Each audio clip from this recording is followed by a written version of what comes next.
bahwasannya orang tua itu adalah garda terdepan, Betul. garda terdepan untuk menyelamatkan anak, ya.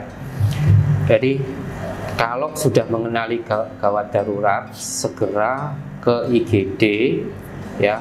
Lebih baik datang di awal, Betul. ya, anak selamat, Betul. ya, Iya, daripada nanti datangnya telat, nanti ada penyesalan. Informasi hari ini, Humas RSUD Jombang menyapa, bincang-bincang dengan Dr. Ahmad Mahfur, SPA, Kepala Instalasi Gawat Darurat RSUD Jombang, membahas tentang tanda gawat darurat pada anak. Assalamualaikum warahmatullahi wabarakatuh dan selamat Waalaikumsalam. pagi pemirsa Humas RSUD Jombang menyapa. Berjumpa lagi dengan saya Gianita Prayoga di acara yang kita tunggu-tunggu yaitu Humas RSUD Jombang menyapa. Tentunya seperti pertemuan yang sebelum-sebelumnya, saya tidak sendiri, kali ini didampingi oleh seorang narasumber. Beliau adalah Kepala Instalasi Gawat Darurat sekaligus dokter spesialis anak di RSUD Jombang. Beliau adalah Dr. Ahmad Mahfur, spesialis anak. Untuk tema yang akan kita bahas pada pagi hari ini seputar tentang tanda gawat darurat pada anak dan kapan sih kita harus ke IGD. Tapi sebelum itu kita sapa dulu beliau. Selamat pagi Dokter Mahfur. Selamat pagi, Aduh, Mbak. ini Gia dok. Mbak Gia. Iya. Iya. Hari ini gimana dok kabarnya dok? Alhamdulillah sehat. Kok kayaknya nervous walafiat. ini kenapa sih dok? Kayak Enggak nervous ini kok. kan bukan yang pertama kali ya sepertinya dok ya? Karena kita ingin menjelaskan tentang Oke. sesuatu yang sangat penting, ya, Oke. terutama bagi orang tua yang memiliki anak. Itu jadi saya kira momen seperti ini bagi saya adalah sesuatu yang Penting banget ya dok ya? sangat Iya. wow gitu ya. Wow gitu, oke. Dan kita akan membahas tentang perihal kegawat daruratan nih dok. Kalau sudah mendengar kata-kata gawat darurat ini udah pasti pikiran udah panik ya dok ya. Iya. Ini kenapa sih dok kok hari ini tertarik mengangkat tema kegawat daruratan pada anak ini kenapa nih? Iya. Oke. Jadi gini, ini saya ngomong kebetulan saya dokter spesialis anak, Oke. ya. Saya ingin mengedukasi kepada orang tua, ya, tentang bagaimana cara mengenali sejak dini gawat darurat pada anak. Betul. Kenapa sih? Karena gini, gawat darurat itu kan suatu kondisi, ya, suatu kondisi di mana kondisi ini bisa mengancam nyawa. Bahkan di samping itu juga bisa mengganggu fungsi organ tubuh, misalnya kecacatan, kalau tidak ditangani secara cepat.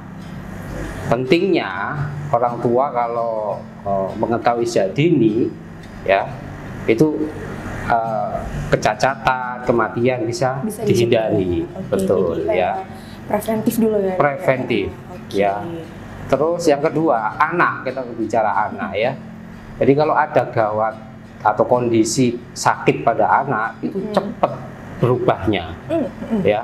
Dari yang anak yang biasa-biasa saja tiba-tiba bisa dalam kondisi yang dia ngedrop gitu ya. Contoh yang paling sederhana ya, anak panas nih 40 derajat gitu ya. Mungkin awal-awal tidak apa-apa, tiba-tiba bisa kejang, Oke. ya. Tiba-tiba nggak sadar, tiba-tiba sesak. Jadi seperti itu.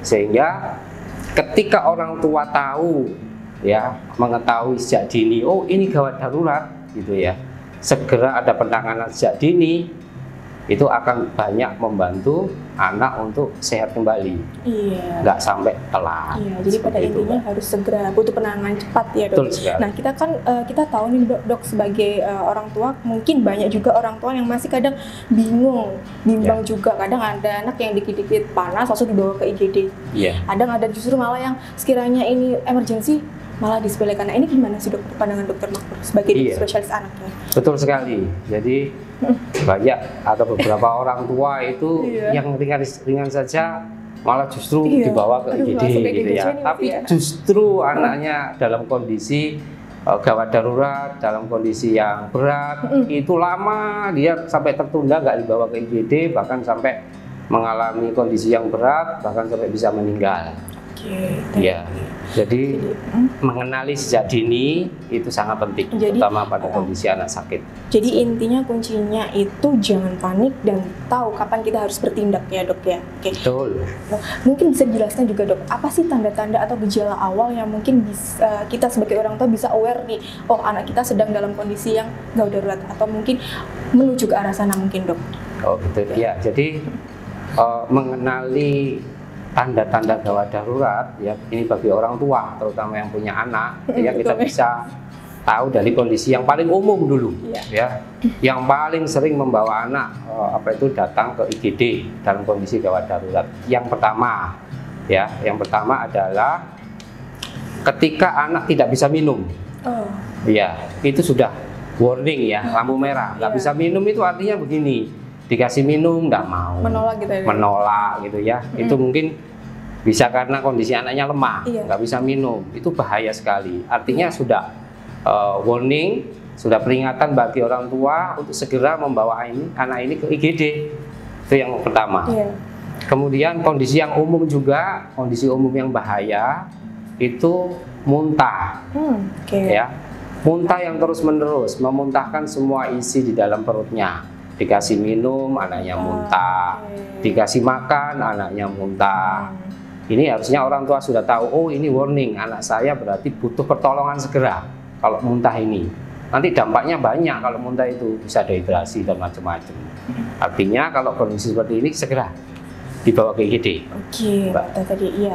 Bisa. Kemudian yang nomor 3 itu kejang ya. Kalau anaknya kejang, terutama kalau kejang nih, kejangnya lama 5 menit gitu ya, 5 menit gitu, atau kejangnya berulang, sudah nggak usah berpikir panjang, bahwa sudah tahu, sudah di otaknya, oh ini anak saya butuh pertolongan, harus segera dibawa ke IGD.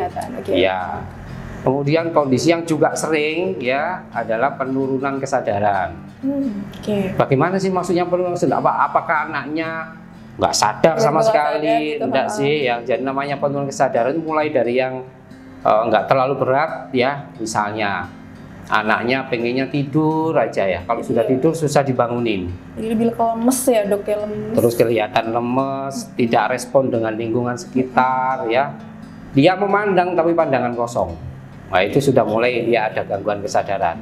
Yang paling berat koma. Kalau koma itu sudah berat banget itu ya.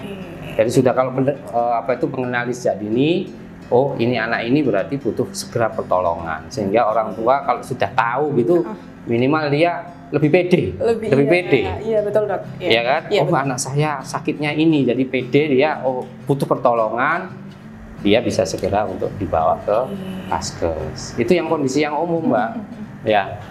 Kalau kondisi yang spesifik ya, yang sering untuk anak-anak ya, anak balita atau bayi ya, misalnya yang spesifik khususnya ya, misalnya batuk. Batuk mungkin kan ada yang anggap batuk biasa, ngapain sih batuk harus dibawa ke IGD. Tapi ada batuk yang orang tua harus tahu bahwa batuk ini bukan batuk biasa. Ini apa nih dok?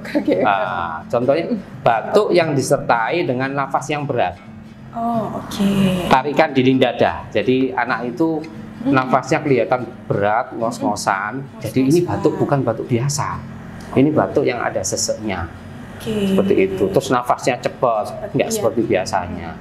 Artinya ini bukan batuk yang biasa, yang ringan-ringan. Ini batuk yang bisa mengarah ke sesek, bahkan bisa menyebabkan anak gagal nafas. Sehingga dia sudah mikir, oh kalau batuk anakku ada seperti ini, langsung bisa dibawa ke IGD. Gitu. Terus kondisi yang umum juga ini ya, kondisi yang biasa sering kita jumpai ya. Misalnya demam. Ya, demam itu kan biasa ya. Iya betul dok. Demam itu biasa, sering kita temui. Tapi ada kondisi demam yang dia bisa berpotensi untuk mengarah ke gawat darurat. Contohnya apa dok? Contohnya misalnya kalau anak demam, bayi terutama, usia kurang 3 bulan, khususnya untuk bayi, neonatus ya, neonatus kurang dari 1 bulan ada panas, itu berarti sesuatu yang serius. Saya selalu mengajarkan kok Bu, kalau ada anaknya misalnya habis melahirkan, usia anaknya baru 15 hari, 20 hari ada panas, mikirnya bahwa anak ini butuh pertolongan, nggak bisa nunggu-nunggu ya, harus dibawa ke IGD. Karena apa? Karena anak-anak yang seperti bayi itu ya, Kalau panas itu berarti dia imunnya kan belum matang nih. Betul, iya dok. Itu berpotensi dia infeksi berat. Oke. Infeksi berat, sehingga dia harus butuh penanganan. Kemudian ada juga panas yang tinggi. Oke. Sekarang hampir orang tua punya tem ya. Betul dok. Iya, saya kalau sendiri jadi juga itu. punya ya, Oke, punya iya, anak dok. kan, Betul, ya. dok, iya. Kalau punya anak harus punya tem. Kalau di tem ya suhunya 40 gitu ya, hati-hati. Iya. Mungkin nggak apa-apa, tapi bisa jadi nanti 40 itu bisa menyebabkan anaknya kejang. Kejang. Jadi kalau Iya. sudah 40 warning, langsung ke IGD. bawa ke IGD untuk dilakukan tindakan atau Iya. dilakukan Nah, ini. itu tadi berarti tanda-tanda yang harus perlu kita waspadai, salah satunya itu kalau semisal ada anak yang memang tidak mau makan minum ya dok ya, kemudian betul. muntah, kemudian kejang, atau juga bisa lagi penurunan kesadaran, badan lemas, tidak respon dengan lingkungan sekitar, Iya. ini sudah langsung aja dibawa langsung ke IGD ya dok ya. Iya. Tidak perlu nunggu atau tidak perlu berinisiatif untuk diobati sendiri. Ini yang paling sering ya dok ya. Iya, Ya, iya, betul. Nah, dok, yang ingin saya tanyakan juga. Nah, setelah kita mengetahui tanda-tanda dan gejala tadi nih, dok, Ya. apa sih dok yang harus kita lakukan sebagai orang tua sebelum kita ini membawa ke IGD? Nah, itu Nah. yang penting ya. Nah, ini kan pasti kita panik dulu nih, dok. Aduh, ini gimana ini, gitu kan ya? Panik Udah ya. bingung, anaknya sakit, terus Iya. ini harus bagaimana? Kan biasanya nge-blank nih, dok. Ya, gimana nih, dok? Yang pertama kalau orang tua sudah Iya. tahu bahwa ini butuh Gejala pertolongan, tadi, ya gejala-gejala yang itu tadi ya, itu minimal dia nomor satu jangan panik. Oke, Ya. itu yang paling penting, jangan panik. Jangan panik, tapi tetap bergerak. Jangan panik, tapi Jangan biasa diem diam aja saja gitu. ya. Oke. Nah, jadi terus Oke. bergerak ya. Sementara sebelum dia datang ke rumah Iya. sakit, Heeh. ada beberapa yang bisa dilakukan orang tua. Contohnya apa, dok? Misalnya kalau anak kejang nih yang sering, ini seringkali membuat orang tua panik. Anak saya betul. kejang, kalau kejang nggak usah panik ya. Oke. Nggak usah panik, ditidurkan anak itu di tempat yang rata Berarti ya, tanpa ada sandaran di kepala tanpa ya, Dok, ada ya? sandaran di Oke, kepala, baik. kemudian dimiringkan, Oh, oke. dimiringkan, iya, Miring supaya kanan kiri bebas ya? boleh Dok? Ya, oke. kanan kiri boleh, Oke. supaya dia jalan nafasnya nggak tertutup, Oh, oke. ya, dimiringkan, kemudian ini dilonggarkan bajunya, dilonggarkan, ya. Kemudian jangan dikasih obat yang macam-macam dulu, ya.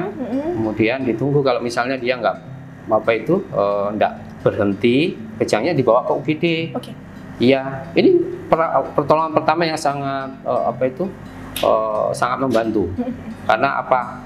Membuka jalan nafas pada anak kejang kan nggak sadar kan? Betul, ya, Dok. Jadi supaya dia nggak tertutup jalan nafasnya. Kalau dia tertutup bisa meninggal. Oke. Terus jangan dikasih minum. Ini kadang orang tua salah. Itu dikasih minum gitu, jangan, nggak boleh ya. Dimiringkan, terus kalau dia sudah ditunggu beberapa menit, 5 menit nggak membaik, segera dibawa ke IGD ya. Kemudian kalau misalnya sesek nih ya, ada anak sesek misalnya, ini tadi kejang, kalau ada anak sesek, pertolongan pertama di rumah ya, biasanya kalau anak agak besar gitu ya, dia posisi setengah duduk itu membantu, Oh, setengah duduk membantu ya. Diposisikan setengah duduk, kemudian dijaga mungkin bajunya jangan terlalu longgar, jangan, kalau nggak usah dikasih minum dulu ya, itu habis itu nanti bisa dibawa ke IGD. Begitu juga panas, kalau dia panasnya terlalu tinggi 40 derajat gitu ya gitu ya. Sebelum kan ke UGD kan butuh persiapan dan macam-macam ya, Betul, boleh ya, dikompres dulu Mbak. Oh ya, nah ini kompresnya pakai air hangat atau air aneh, Dok? Kalau Iya, pengen iya, cepet iya. ya air biasa nggak Oh, apa-apa. oke, air biasa. Iya, Oke. kalau air hangat kan harus Ngerebus dulu, rebus Dok, dulu ya. Ya kalau sudah 40 Oke. sudah dikasih air dingin biasa, dikompres. Kompresnya itu bukan yang biasa ya. Jadi dibuka bajunya kayak diseka gitu. Iya, Ya, gitu. bukan di kepalanya Bukan hanya sini kepala aja. saja Iya, ya, kalau Dok, sini aja ya. yang nanti yang ini ya apa ini cuman di kepalanya aja yang turun, yang badannya enggak. Berarti Jadi di kayak sela-sela diseka. badan gitu ya? Diseka Dok? gitu. Model Oh. diseka. Oh iya, diseka. Oke. Diseka, dibuka bajunya, diseka supaya apa? Itu cepet menurunkan panas. Oke, Jadi baik, nanti Dok. panas yang di dalam bisa Boleh keluar. perhatikan, iya, oke. Sambil nanti bisa selanjutnya bisa dibawa ke Oke, mungkin selama ini orang tua menganggap mengompres hanya kepala saja, berarti dibuka seperti Iya. diseka Iya, gitu ya, Dok. betul. Wah, ini ilmu baru nih, Dok, ini bener nih, Dok. Oke, ada Gitu. lagi, Dok, mungkin? tidak sadar, anak tidak sadar juga gitu, sama hampir kayak kejang gitu ya. Jangan sekali-kali anaknya nggak sadar dikasih minum, itu iya. juga akan gampangannya dia akan Kesedak ya, memperburuk Dok, ya? kesedak, memperburuk anak. Jadi posisinya hampir sama posisi yang rata gitu ya. Kemudian kalau ada muntahan segera dimiringkan, baru nanti segera dibawa ke IGD. Ini penting. Jadi intinya tetap tenang tapi harus segera bergerak. Iya. Gitu. Tenang tapi bergerak. Iya. Tenang tapi jangan diem. Diem aja lah, ini yang Jadi bingung masalah. jadinya ya. Iya. Nah ini Dok, ngomong-ngomong nih Dok, kan kita tahu bahwa IGD ini sering dianggap tempat yang scary, mengerikan. Udah Iya. belum apa-apa mendengar istilah IGD, aduh udah panik duluan nih Dok. Iya, iya. Ya. Nah terus saya juga mendengar bahwa IGD di RSUD Jombang ini sudah child friendly. Nah ini gimana nih Dok? Kok bisa nih? Nah Iya. Betul. Gitu nih, Dok. Jadi Iya. kita menyeting IGD itu menjadi IGD yang ramah untuk anak, Oke. child friendly. Jadi maksudnya seperti apa? Jadi Iya, child ketika anak itu datang, ya itu sudah petugasnya atau apa itu tenaga medisnya itu sudah memang dilatih Ya, ramah, kemudian bisa berkomunikasi baik dengan anak, baik anak maupun orang tua gitu ya. Kemudian ruangannya juga kita buat yang tenang, apa itu akan dipisah dengan yang dewasa, sehingga betul. anak nggak takut ya. Iya Dok. Kemudian yang paling penting perlengkapan peralatan di IGD itu sekarang di IGD RSUD Jombang itu sudah canggih-canggih Mbak. Iya. Sudah canggih-canggih, lengkap ya, laboratnya, radiologinya. Jadi sekali periksa sudah langsung semua. Kita udah tahu nih hasilnya ya Dok ya. Iya betul. Oke, dan cepat pasti. Iya. Oke. Jadi Betul. luar biasa sekali di IGD RSUD Jombang ini, berarti pada dasarnya IGD itu bukan tempat yang menakutkan ya Dok ya, dan Betul, tapi iya. menjadi tempat yang penuh dengan empati lah Dok ya. Iya. Gitu. Jadi Nah kita Dok, ingin anak. Dokter, yang ingin saya tanyakan juga, ini mungkin ada harapan ke depannya nih bagi Dokter Mahfur untuk kemajuan IGD di RSUD Jombang nih, mungkin ada terobosan atau mungkin mau launching baru layanan baru ini apa nih? Mungkin Iya. untuk tahun depan nih Dok, harapannya nih apa nih? Aduh kayaknya udah Iya. ancang-ancang nih Dokter. Memang kalau di IGD Iya. itu sudah banyak apa itu ini apa itu inovasi yang kita Betul, kembangkan ya, yang terbaru ini sekarang. Jadi sekarang laborat radiologi itu sudah ada di IGD ya. Sudah nggak usah harus ke sana, sudah semuanya sudah lengkap, istilahnya one stop service ya, Dok, ya? Oke. Sudah ada di situ semua. Kemudian layanan antar jemput pasien Iya, ya, betul. itu juga bisa kita lakukan ya. Kemudian yang itu tadi child friendly, itu ya. benar-benar anak itu datang misalnya dia menangis pulang dengan kondisi tersenyum. Senyum Wah, karena sembuh, karena sehat. anaknya seneng, mungkin datang ke sini orang tuanya menangis gini, Iya. tapi pulang semua tersenyum. Betul. Karena pelayanan di IGD Iya. kita buat yang child friendly. Iya, karena memang hal seperti itu memang bisa mempengaruhi psikologi seseorang Dok. Iya. Betul itu Dok. Anak itu kalau kadang itu ya hanya dikasih empati yang apa itu layanan yang Betul. baik gitu. Iya, saya merasakan sendiri. Wah, Gitu iya. ya. Iya. Sembuh sendiri ya. Oke. Kemudian ini stroke center Ini sama stroke ya? pelayanan sama pelayanan jantung ya, itu ini yang maju sekali kalau di sini sudah ada layanan itu ya. Moga-moga ini bisa dimanfaatkan yang luar biasa oleh masyarakat Jombang ya. Stroke center, kemudian orang-orang yang kena serangan jantung Betul. ya bisa Iya. segera Jangan diintervensi dalam waktu yang singkat. Harapannya nanti banyak membantu warga Jombang Betul. ya, IGD yang Oke. benar-benar memberi manfaat sebesar-besarnya masyarakat Jombang. Amin, amin. Semoga tahun depan bisa launching program baru yang tentunya bisa memuaskan masyarakat yang sedang Ya, amin, berobat amin. di sini ya Dok ya. Intinya Terakhir nih kita- Dok, sebelum acara ini kita closing nih, mungkin ada kesan atau pesan yang ingin Dokter Mahfur sampaikan kepada pemirsa Humas RSUD Jombang Menyapa. Boleh nih Dok ya. Terkait ini nih Dok. Iya, jadi saya pesan kepada orang tua ya, para pemirsa gitu ya, terkait dengan masalah mengenali tanda-tanda kegawatan pada anak ya, bahwasannya orang tua itu adalah garda terdepan, Betul. garda terdepan untuk menyelamatkan anak ya. Jadi kalau sudah mengenali gawat darurat, segera ke IGD ya, lebih baik datang di awal, Betul. ya, anak selamat, Betul. ya, Iya, betul. daripada nanti datangnya telat, nanti ada penyesalan. Betul. Jadi intinya Iya. seperti itu, Iya. ya, orang tua harus benar-benar bisa Iya. memberikan atau mengenali kalau di anak lagi sakit, anak saya ini gawat apa enggak, itu harus tahu. Oke. Gitu. Saya kira itu. Iya, berarti intinya jika menemukan tanda-tanda tadi boleh langsung segera ke IGD di RSUD Jombang ya dok ya. Betul, Dan mungkin iya. kalau memang perlu konsultasi terkait mungkin ada sanak saudara yang memang membutuhkan pelayanan ke poli anak, boleh nanti langsung konsul dengan dokter Ahmad Mahfur nih lah, spesialis Siap. anak dari hari Senin sampai dengan hari Jumat ya dok untuk Ya, polinya. hari Senin Oke. sampai hari Jumat. Iya, dan untuk dokternya sekarang sudah ada berapa dok spesialis anak di Ada 6. Ada 6, wih banyak Ya, banget ya di dok ya. RSUD Oke. ada Oke, nah dari hari Senin sampai dengan hari Jumat, pendaftarannya dari setengah 8 sampai dengan jam setengah 1 gitu ya dok. Iya. Baik dokter Mahfur, semoga apa yang Panjenengan sampaikan ini bisa bermanfaat, bisa mengedukatif kita semua, khususnya bagi pemirsa Humas RSUD Jombang Menyapa, dan jangan bosan-bosan ya dok untuk mengisi acara ini ya dok ya, dengan topik yang berbeda nih dok ya. Ya, saya juga Baik, terima Dok. kasih Mbak Iya, beri baik, kesempatan. iya. Baik pemirsa Humas RSUD Jombang Menyapa, cukup sekian acara kita pada pagi hari ini, dan jangan lupa ya untuk like, subscribe, dan share di channel YouTube kami. Dan wassalamualaikum warahmatullahi wabarakatuh. Selamat pagi.